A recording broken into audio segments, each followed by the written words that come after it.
శుభాంగాయ మంగళాయ మహోజసే సింహశైల నివాసాయ శ్రీ నృసింహాయ మంగళం. శ్రీ శ్రీ శ్రీ వరాహలక్ష్మీ నృసింహస్వామి వారి సన్నిధానంలో శ్రీ విశ్వావసునామ సంవత్సరం దక్షిణాయనం హేమంత ఋతువు పుష్యమాసం పుష్యబహుళ తదియ మంగళవారం ఆశ్లేష నక్షత్రం జనవరి 6వ తారీఖు. యథావిధిగా 3 గంటలకు సుప్రభాతం అయిన తర్వాత ప్రాతరారాధనలో భాగంగా నిత్యవేద పారాయణం ఉపనిషత్ పారాయణం అయిన తర్వాత ధూపసేవ సమయంలో చతుర్వేద పారాయణం శ్రీరామాయణం భారతం భాగవతం విష్ణు పురాణం క్షేత్ర మహాత్మ్యం వరాహపురాణం శ్రీభాష్యం మొదలైన గ్రంథాలని పారాయణం చేయడానికి ఉపక్రమిస్తారు. అనంతరం బాలభోగ నివేదనంతో సమాంతరంగా విశేష సేవాకాలం తిరుప్పావి సేవాకాలం అయిన దీనితో సమాంతరంగా నిత్యహోమం బలిహరణం అయిన తర్వాత మంగళాశాస్త్రం చాత్మరగోష్ఠి తీర్థ వినియోగం అయిన తర్వాత చుట్టు సన్నిధులు తాయారుల సన్నిధి లక్ష్మీనారాయణ స్వామి వారి సన్నిధిలో మంగళాశాస్త్రం అయిన తర్వాత అమ్మవారి సేవ ఆండాళ్ళ వారి బేడా తిరువిధి మహోత్సవం.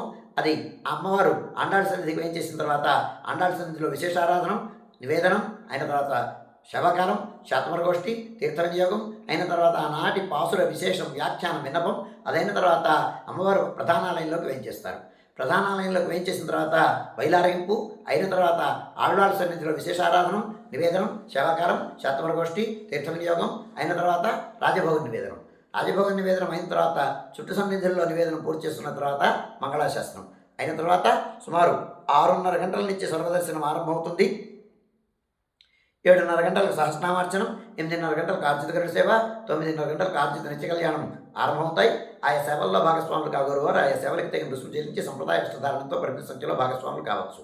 మధ్యాహ్నం 2:30 గంటల వరకు సర్వదర్శనం కొనసాగుతుంది.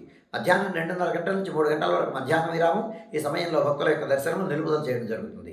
మధ్యాహ్నం 3 గంటల నుంచి రాత్రి 7 గంటల వరకు సర్వదర్శనం కొనసాగుతుంది. సాయంకాలం 5 గంటలకు రాపత్తు ప్రయుక్తంగా రాపత్తు తిరువీధి మహోత్సవం గ్రామ తిరువీధి మహోత్సవం.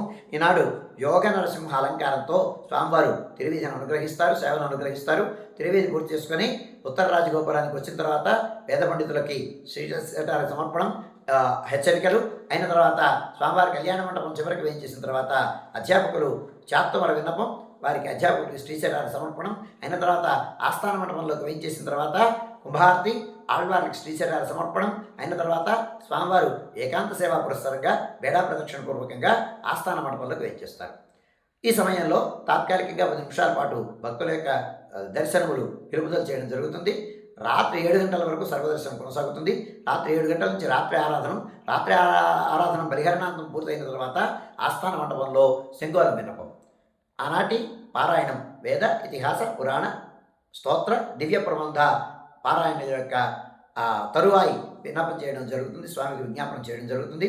అదైన తర్వాత నివేదనం మంగళాశాస్త్రం చాత్మరగోష్ఠి తీర్థ వినియోగం అయిన తర్వాత స్వామివారి ప్రధానాలయంలోకి వేయించేసిన తర్వాత అలంకార విసర్జనం అయిన తర్వాత ఏకాంత సేవ కవాట బంధనంతో ఈనాటి కార్యక్రమం సుసంపన్నమవుతుంది.